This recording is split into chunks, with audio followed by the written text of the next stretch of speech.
I guess we skipped one thing, and I guess it's something everybody who's not in the industry would like to know. How did you end up working at Blue Sky, or how you ended up Pixar as well? Like, did they reach out? Did you apply?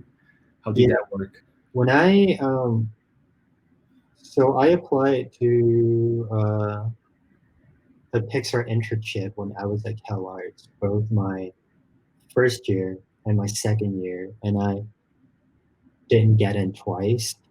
And then the third time I applied for the internship, I finally got it um, during the junior year of school.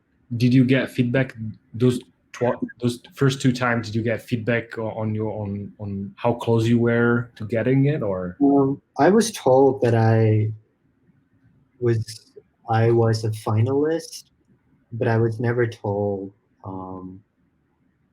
I was never given a feedback as to why you I didn't get in? accepted. Yeah, and again, like looking back, I think like they just weren't like my boards weren't really that good. I didn't really understand the definition of film language when someone had talked to me about that earlier in my first year.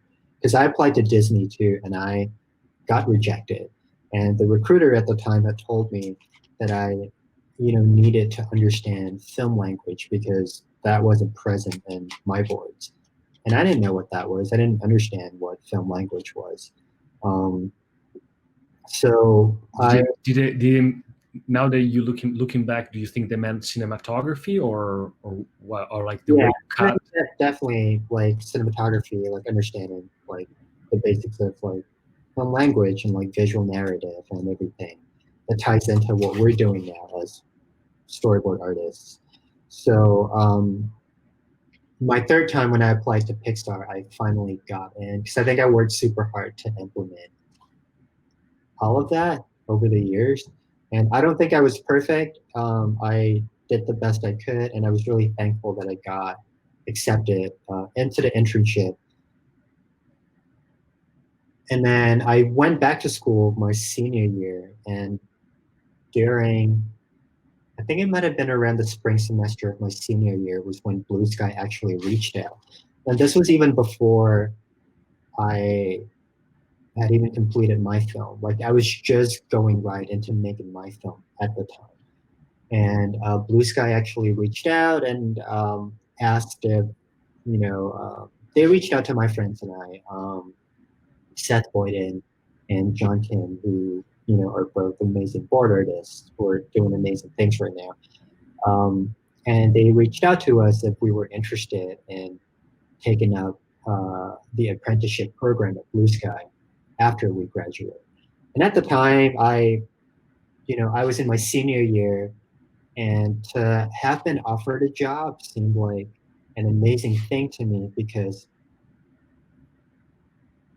I was stressed out about not having a job after graduating because that would mean that if I don't get a job, that would mean that I would have to leave the country because I'm on a student visa, and that is not good at all.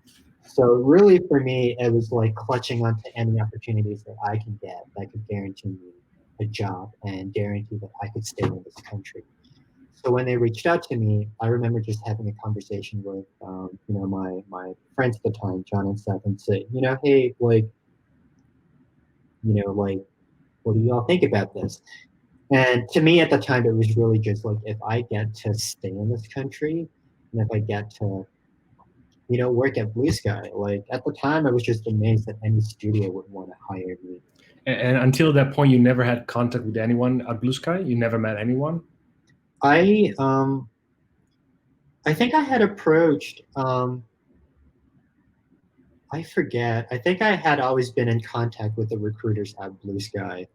Um, I think that is just part of, any artist's job is to just always be in contact and in good terms with recruiters.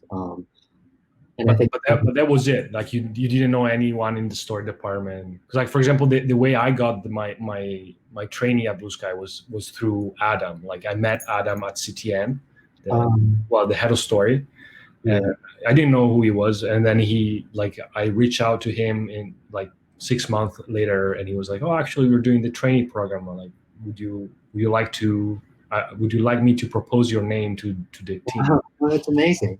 Yeah, so like that's why I'm asking. Like, you were just in contact with the HR at the time. Yeah, I had met a recruiter the year before that, and we had a really nice talk at CTN. Um, but I actually send? I think I might have sent out my storyboard portfolio too, um, around the same time. And that was the year before I started my senior year at CalArts. So it was the same portfolio you sent to Pixar for the internship? I believe so. Okay. Yeah, I think so. I think it might have been the same year. So you were talking with your friends about what they were thinking. You were happy to have a chance to stay, and then what Yeah, happened? I think we were also just super excited that we were all going to move out to that if we accepted the job, we were all going to move out to New York together, and that sounded like an amazing opportunity, which we ended up doing, and I was really grateful for the job, and that was really how I ended up getting the trainee program at Blue Sky. Is to once I graduated immediately, I think, well, not immediately, they had told us that the trainee program would be starting around September, which was when we moved out to New York. Um, but yeah, I remember just feeling super thankful that any studio would want to hire me at all. Um, and I just jumped right on that bandwagon because it just felt like a terrible opportunity to miss. And how was the visa? Was the visa process complicated for you, or was with the offer from Blue Sky was pretty easy? I was working on my, well, at the time, when I worked at Blue Sky, I was on my OPT. And for people who aren't international students who are listening to this, the OPT is basically an extension of your student visa that allows you to work for up to a year in the United States. And that was the visa that I had working at Blue Sky, and I knew that it would come to an end at a certain time, and I knew that if I didn't do a good job at the trainee program, um, I would maybe have to go back to LA and find a new job, which then would not look good on me because that would mean that I was running on a limited time on my visa that is about to expire. So I was really stressed out during my training program at Blue Sky because as an international student, and I'm sure you dealt with this too, Camilo, being a student or being an immigrant worker, your fear is that anytime you don't perform well, you get fired. And, being fired would literally mean you having to leave the country, right? And that was one of the stress that I had to deal with, even at school. Like every decision that I've ever made so far have always gone back to, how is this going to reflect on my status as an immigrant worker? Um, and I want to speak to this particular time too, where I feel like visa conditions in the United States currently is so fragile. Um, and I was very thankful that, Blue Sky, when I got converted to a full-time employee, when they offered me the job, I asked, can I be offered an O1 visa? Because I know that the H1B visa is difficult and it currently runs on the lottery system. Um, and they told me that they would look into it and they offered to apply for an O1 visa for me, which I ended up getting. And I still have it now. Was the O1 based on your on the film you made? Like because I know like things like Annie nomination and this kind of award and recognition can work because they for those who are not on a visa in the States, like the O1 visa is for special merit, I guess. Is that correct? Yeah, yeah. So I guess it was the your student film a big part of that. It definitely played a huge role in getting me an O1 visa. When I asked Blue Sky if they could offer me an O1 visa instead of H1B lottery visa, they said they would look into it. And really, the thing that made it possible was around the same time when they offered me the full-time job, was when I had heard the announcement that my student film was nominated for an Annie nomination. And I remember at the time, I'm like, well, I hope this is going to get me an O1 visa. And I brought that up to HR, and they were like, oh, yeah, I think this could work. And I'm super thankful, and I think, as an immigrant in the United States, as someone who still holds an artist visa right now, um, I think, a lot of international animation artists who are working in this country now are worried about where they're going to be in the next year or so, especially with the current visa condition being so fragile, right? Like the administration just announced their intention to roll back on H-1B visas, J-1 visas, and other types of visas. So I think any support that any animation studio can give to their international worker would mean so much. Like it would mean so much. Like, oh, a lot of people have like been struggling with this for years, and it's sometimes, like when I go to work, I'm not just worried about like, oh, will this scene be a good scene in the movie, or how can I actually do my best to make this scene amazing? Yes, that is my worry. But a lot of my concerns too is how will this affect me in the long run? Like every bad pitch could be, a possible pitch that would derail me and end up in me losing my visa. At least that's how I always. No, I think it's a common feeling among foreign workers, because I remember when I was there at Blue Sky, Blue Sky at the time didn't sponsor international students because I wasn't studying in the US, I was studying in Canada. So they weren't sponsoring um, for trainee programs, so I had to pay for my visa. It was like $1,300, but it was worth it, honestly, for the experience. But then I remember that when I was there, I was also talking to HR, and they were like, well, maybe we can look into H-1B. Maybe, they were like, oh, do you have maybe an Oscar nomination for an O1? And I was like, yeah, no Oscars.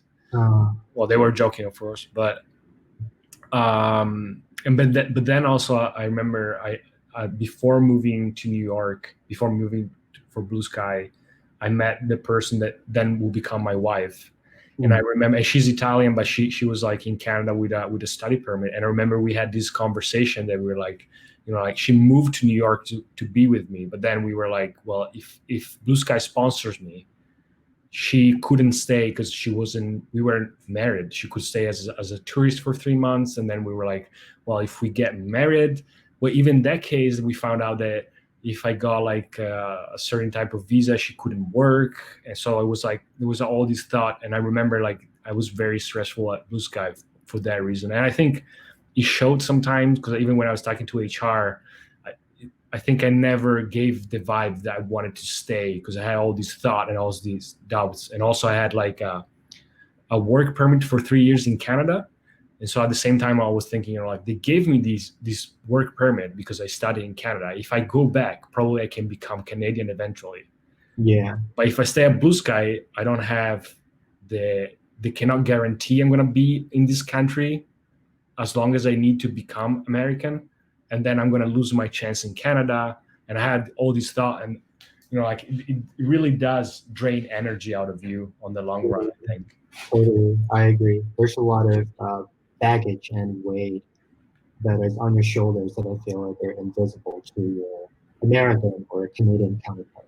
Which is normal, because I guess it's the same thing. For example, I'm from Italy, from Europe, and I'm sure I don't know all the difficulties of coming to Europe maybe for an immigrant. When you live in a country, you don't even imagine. Yeah. But going back to the story, like, so how did you got to Pixar then? When I remember when I was about to complete my training program, this was a little bit before even Blue Sky offered me the full-time job. Before they even said, hey, like we'd love to convert you to full-time. What do you think? At the time, Pixar had reached out to me again saying, hey, we're looking for story artists. Would you be interested in applying? Because we remembered you from your internship. And Pixar has always been great at keeping in touch with um, their interns and past artists that they've come into contact with. Um, so when they reached out to me, I was super excited because that felt like, if I applied for this position and if I got the job, it would mean that I would have a full-time job versus not knowing if Blue Sky was gonna offer me the same benefit at the same time, right? Like I didn't know if Blue Sky was gonna offer me a full-time job at the time. And I was panicking. But then I was also, I was also falling in love with New York. And I felt like I was just really starting to get to know that place. And I felt like, I would have been robbing myself of an experience that is completely unique to that location itself. Because I feel like Blue Sky is so isolated from other studios in California. And I wanted to know what it would be like to work with a studio that is so far out, that is not in the community, unlike LA, right, or California.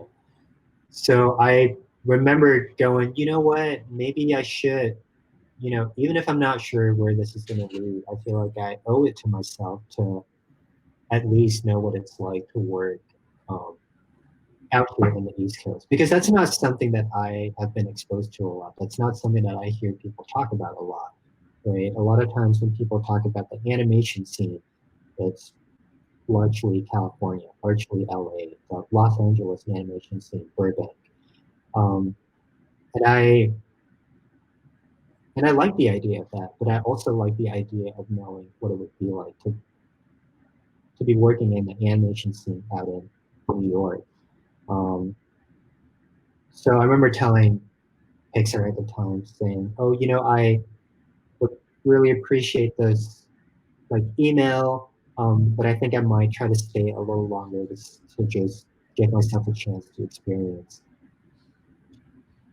this like new part of my life that I haven't had the chance to experience yet. Because I've done the internship at Pixar, I've done the Bay Area." I guess they're not used to hear the kind of answer, maybe.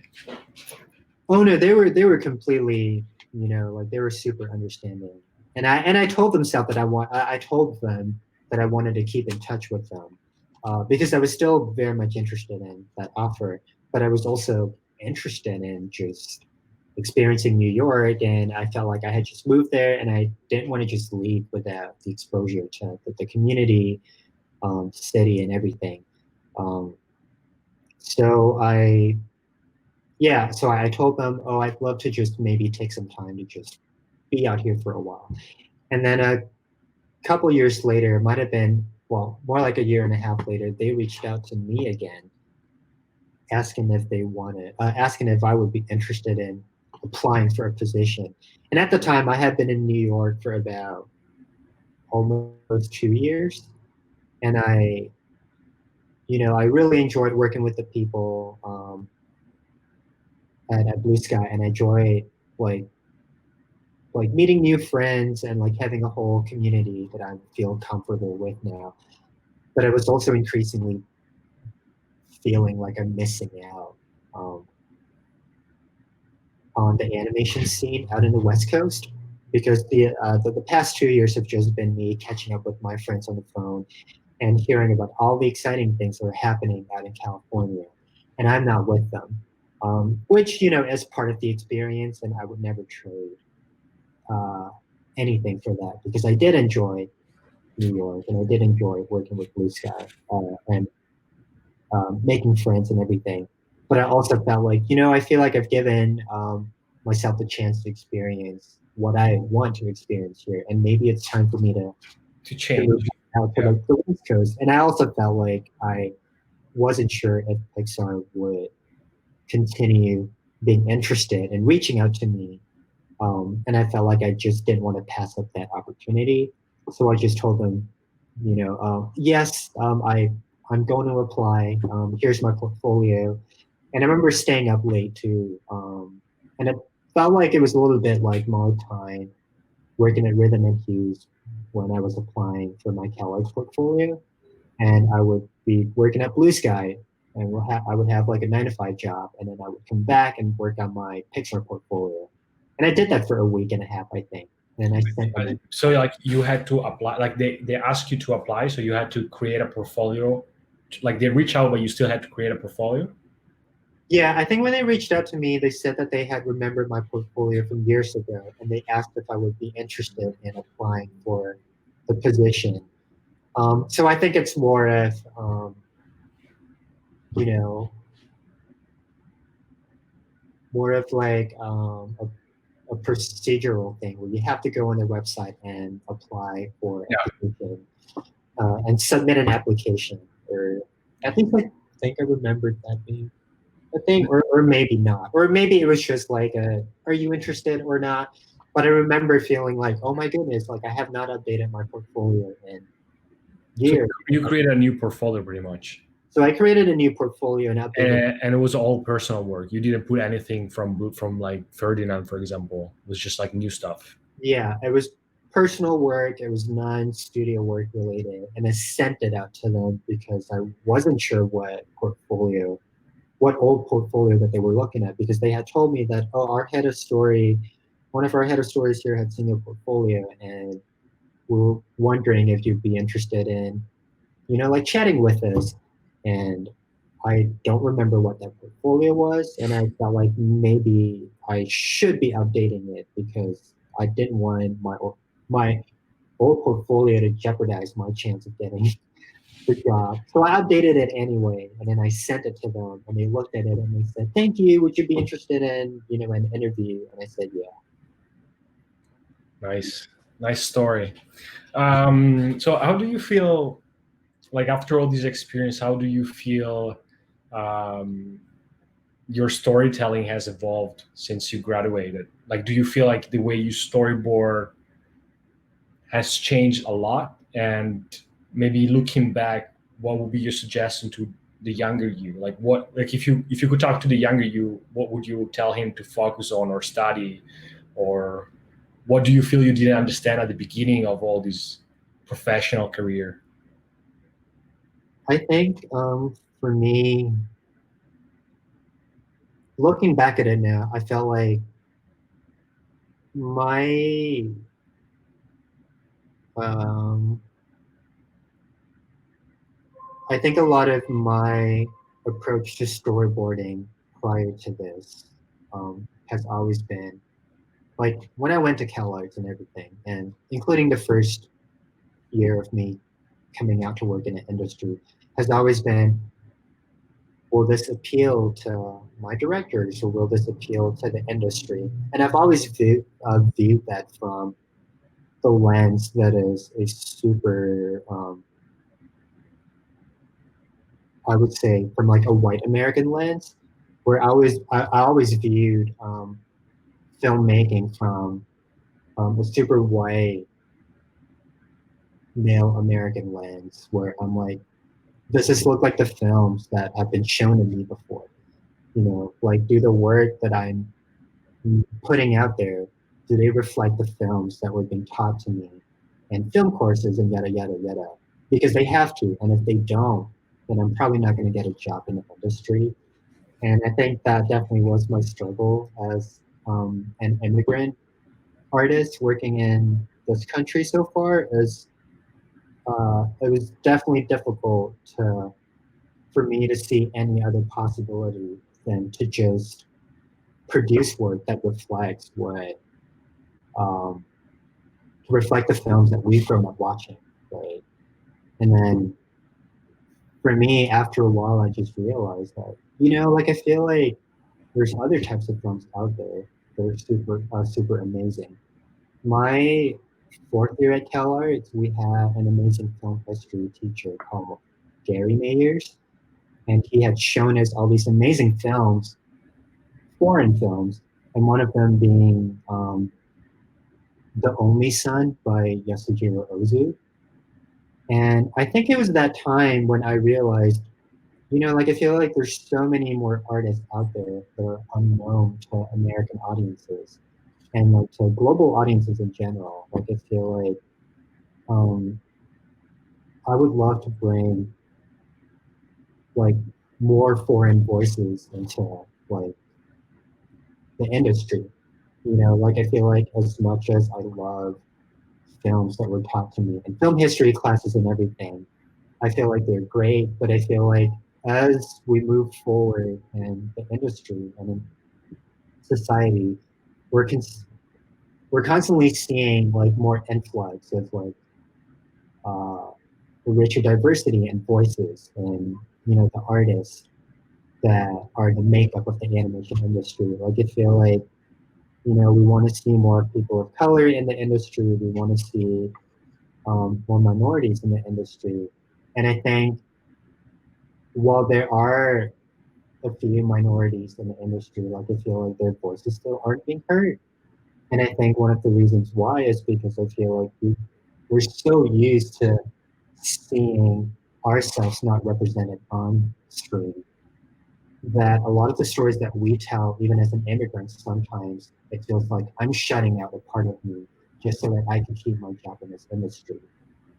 And I'm not sure that we want to keep moving in that direction, right? Like I feel like a lot of people now just have the edge of just like we want to tell stories that truly reflect the diversity that is the society that we currently live in. And one of the ways to do that is to truly change the narrative of how films have been classically approached in America. Um, So probably your suggestion to someone who wants to get into the industry or anyway like the visual entertainment industry will be to, if you are a minority, to embrace your culture, and in general to everybody to probably open up their mind to different influences and maybe explore foreign films too. Is that, Absolutely. yeah? Yeah, yeah. I would encourage a dialogue between, more directors to have a conversation with their artists, and also to just, like lift your artists of color up to be in positions of power so they feel like their voice and perspective is valid. I think it's always going to be hard for people of color to feel like their opinions matter, that their taste in film matters, unless they're being lifted up into positions of power and feel like they're being seen, right? Like I feel like I could go on forever preaching about the films that I love, about like the Chinese films that I love growing up are like Ozu, yada yada yada. But unless someone actually puts people of color in a position of power and say, like I hear your voice and do what you want because I truly believe that your voice and the films that you love growing up have a value of its own in our current society. And I think unless we feel seen and our voice is heard, it's always going to be a one-sided fight, right? It's always going to be a one-person battle where I'll always be pushing out the films that I love, and I'll always be, drawing scenes or inspired by moments that I love growing up, Chinese films or whatever. But unless those are truly valued, um, I think it's always going to be a struggle uphill. So And I guess this kind of like answer actually another question I have. Like I was going to ask you if your influences, when you talk about like Ozu, for example, if you feel like those actually influence your everyday work for the studio you work for. So I guess your answer is yes, right? yeah, I would definitely. So And you feel like visually does they do influence your shot choices, your aesthetic?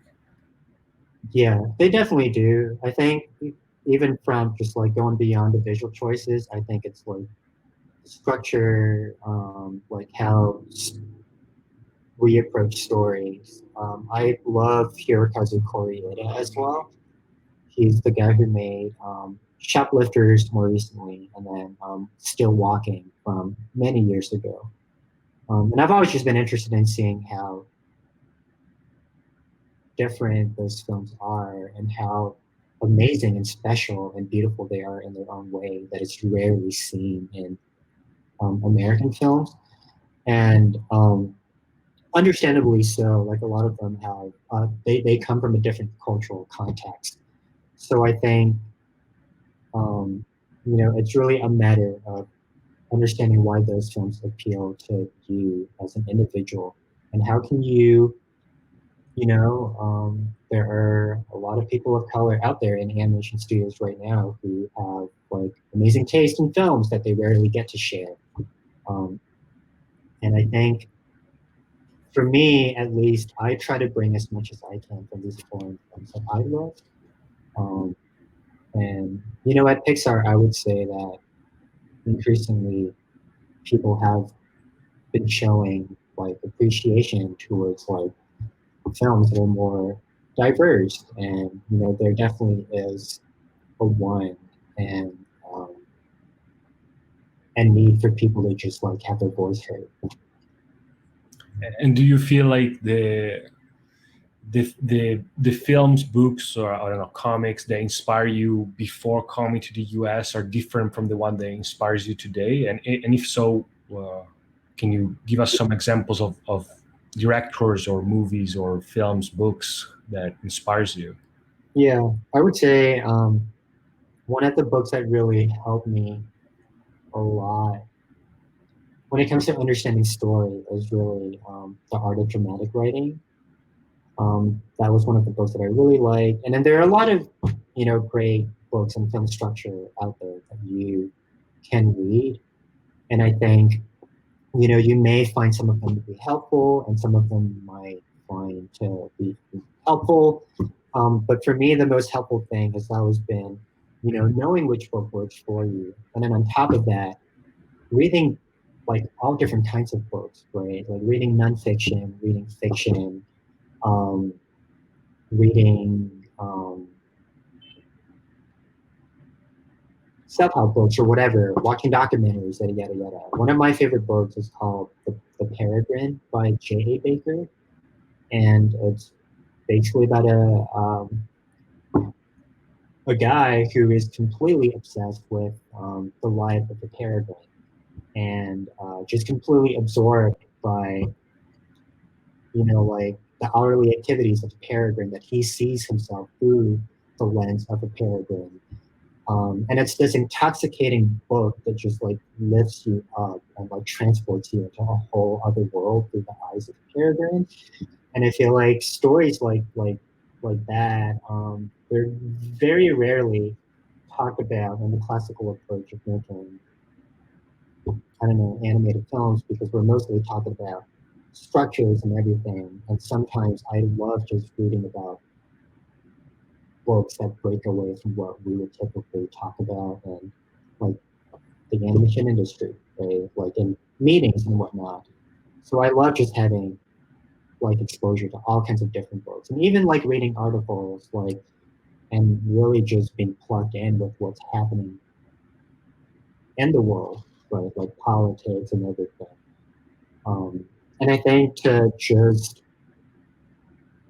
I don't think anybody could really separate themselves from the current events of the world. I feel like we've seen what's going on in the world today. And I feel like anything that you bring up in a story room, it always goes back to your core belief as a human being, as a person.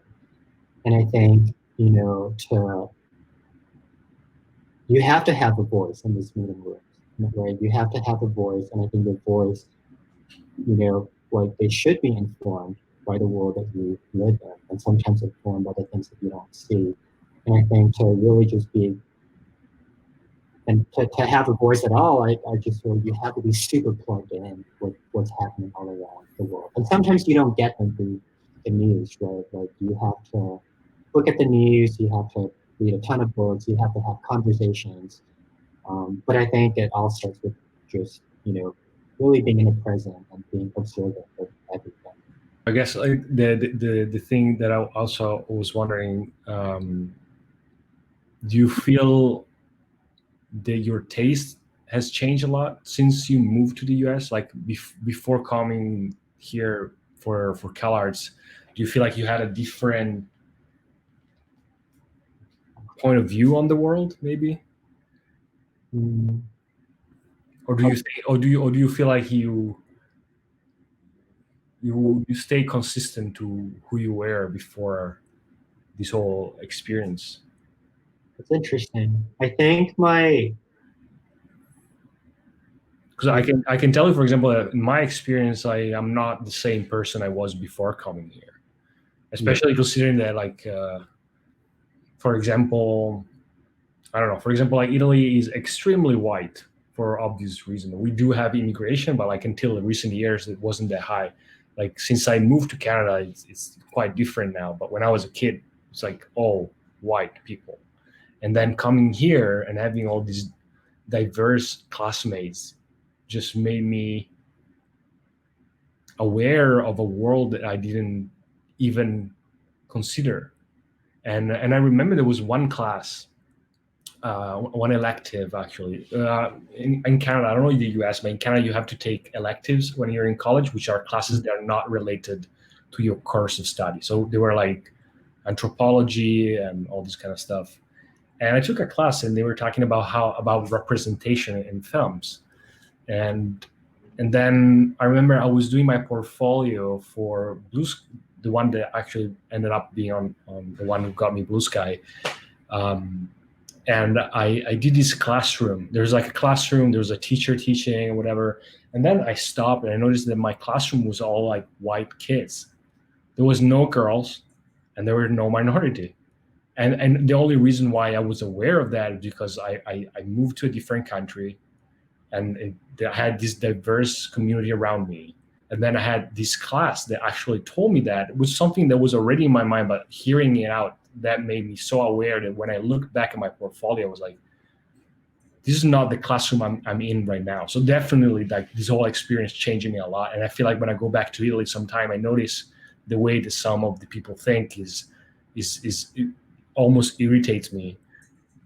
But they don't do it like, they're not meaning anything bad. It's just like they grew up for so long in a one color community sort of situation that they don't, until you are exposed to it, until someone tell you that, you don't realize it. So I guess for me it definitely changed. yeah. I agree with you. I think it's hard not for anybody to be a completely different person than who they were a decade ago, right? Like I feel like I'm Yeah. trying to even remember what like who I was 10 years ago, and I'm having hard time remembering the things that I like, the things that I care about, the things that I hate, the things that I was attracted to.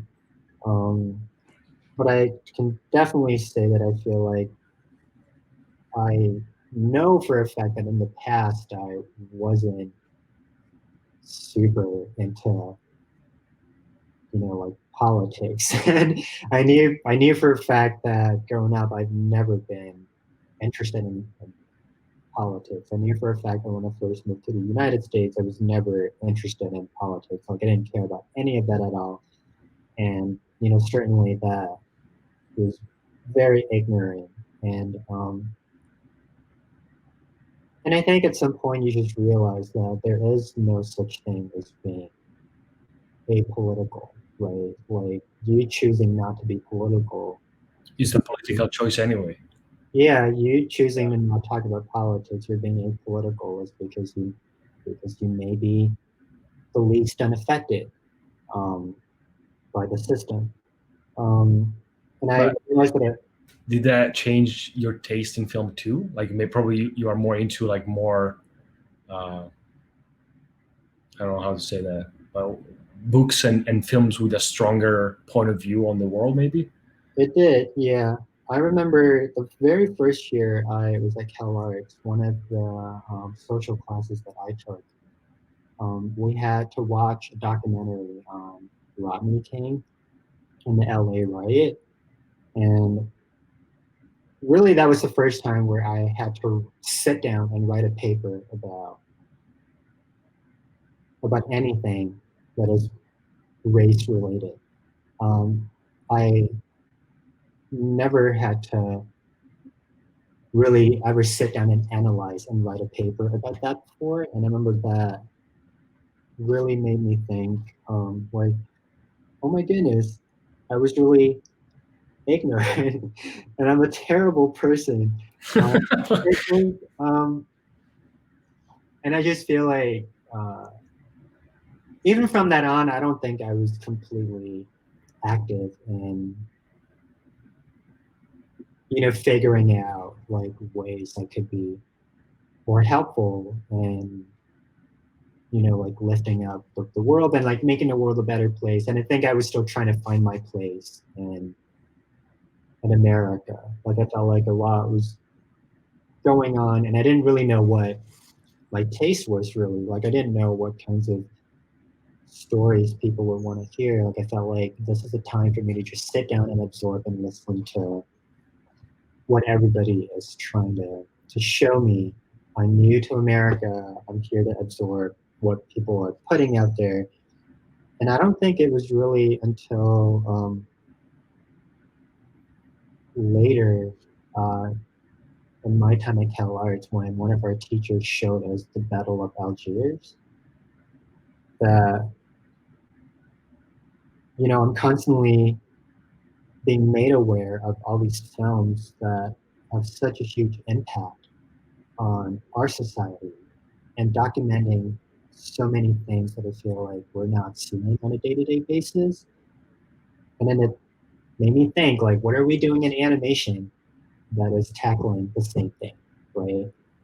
And then that was, I think, when I started realizing how, like, I feel like, can we not do things like that in animation too? And I'm not saying, like, do a Battle of Algiers did, but um, sort of like it made me question my place of like, what do I want to contribute to the world? Like, what can I do to like make this world a better place?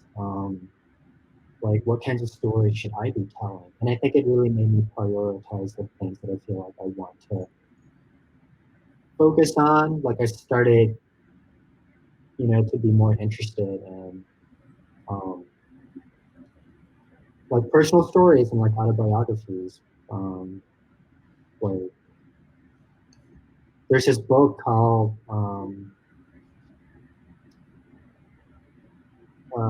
Austerlitz by Sebald.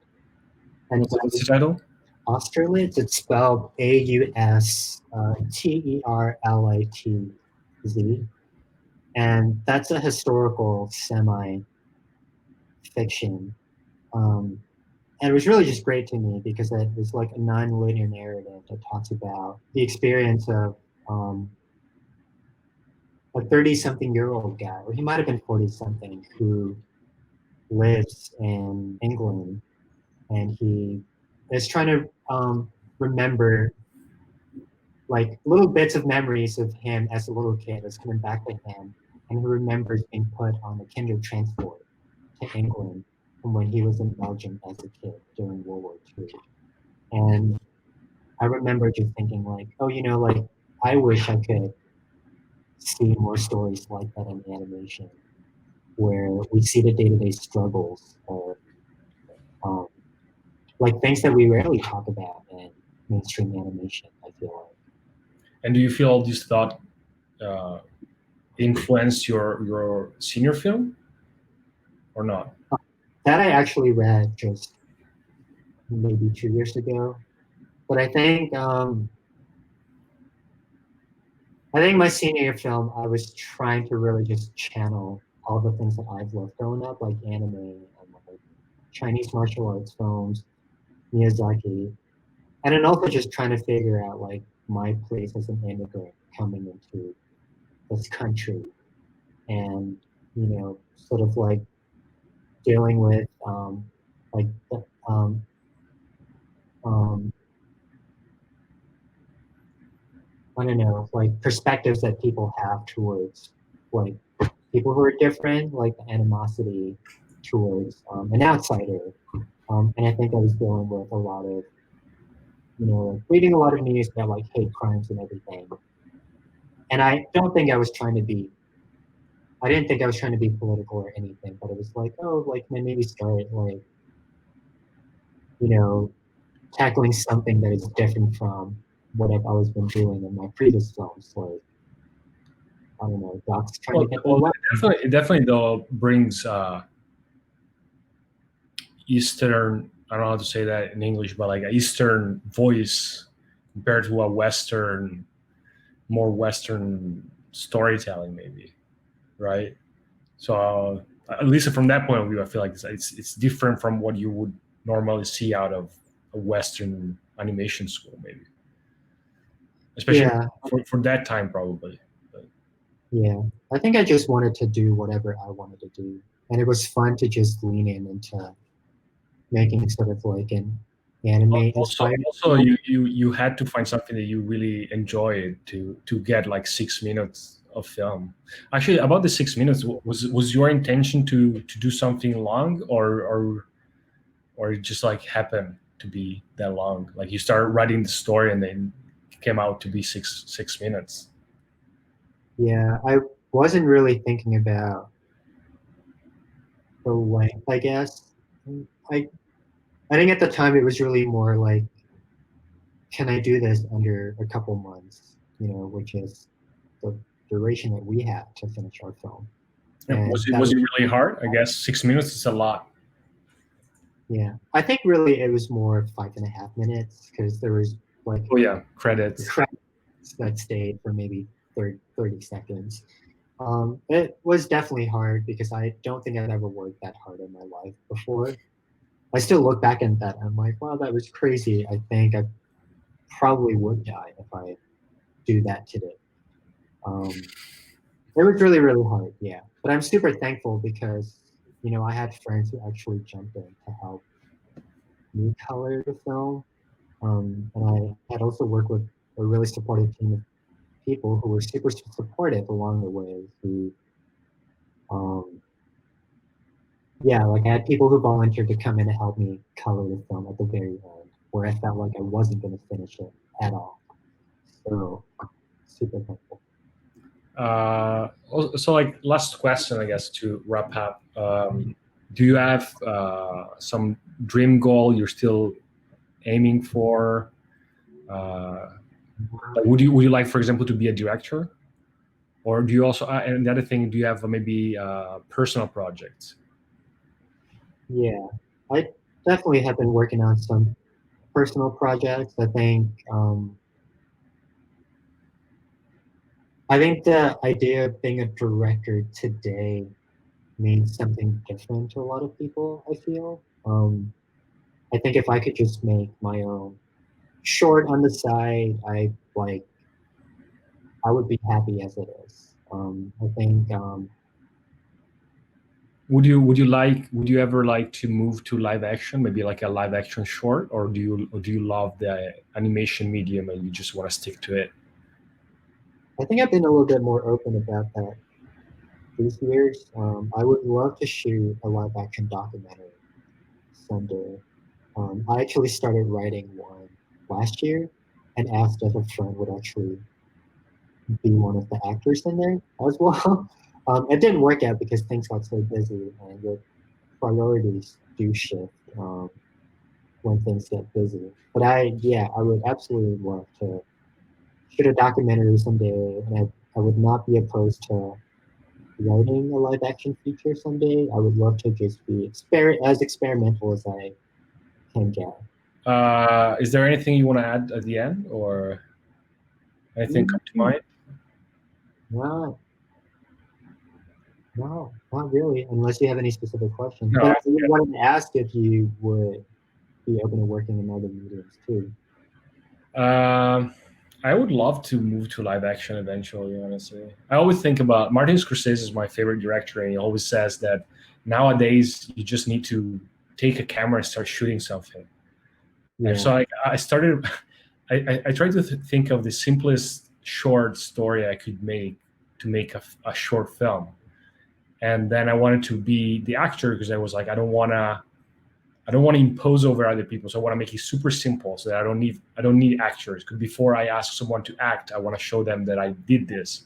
yeah. So I wrote it, and then the pandemic happened, and so I couldn't I Um, couldn't do anything with it. So like it's there on a shelf, but are you gonna get back to it once the pandemic is over? yeah, I think so.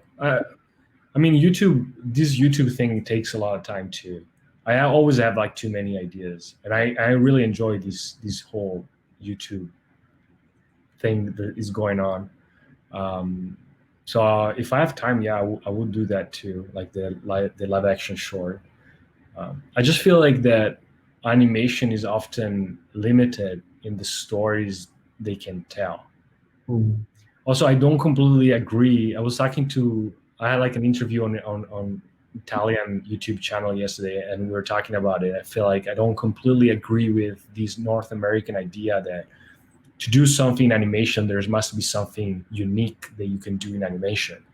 And I don't think that's true because like animation is not it's an aesthetic too. And I feel like even something that could be live action has a different feeling when you design it to be in animation. So even that idea, and I think it's something that maybe um, I know like Japanese animation for sure, even European animation differ from North America is that we have a lot of animation that could easily be live action, but give you a different feeling. But at the same time, like I kind of have like this feeling that I need to be in live action as well because you can tell stories that North American animation at the moment doesn't allow for. I hear you, and I agree with that sentiment too. Like I feel like animation really is just a medium, you know. Like Yeah, it's like like you don't do a film in black and white just because there is a specific reason that can only be in black and white. It's because you have an aesthetic and you have a, a like you feel like the movie is gonna tell a different story if it's in black and white, for example. When totally, you choose this specific color palette for a film. So I feel like the same thing is for animation. That's my opinion. I completely agree. Anyway, thank you so much for all the time you gave me and the channel, Of and course, thank you for all your insight and advice. And anyone who's watching, I guess, if you like the video and if you like the content, remember to like it down below somewhere. I don't know, because that helps the channel and helps more people to see the interview and the video. Thank you so much. of course. I hope that was helpful. Thanks for having me. Yeah, I think it was really fun, really interesting, and I love to hear your story. Awesome. Thanks, Camilla. Thanks. See you later. Bye.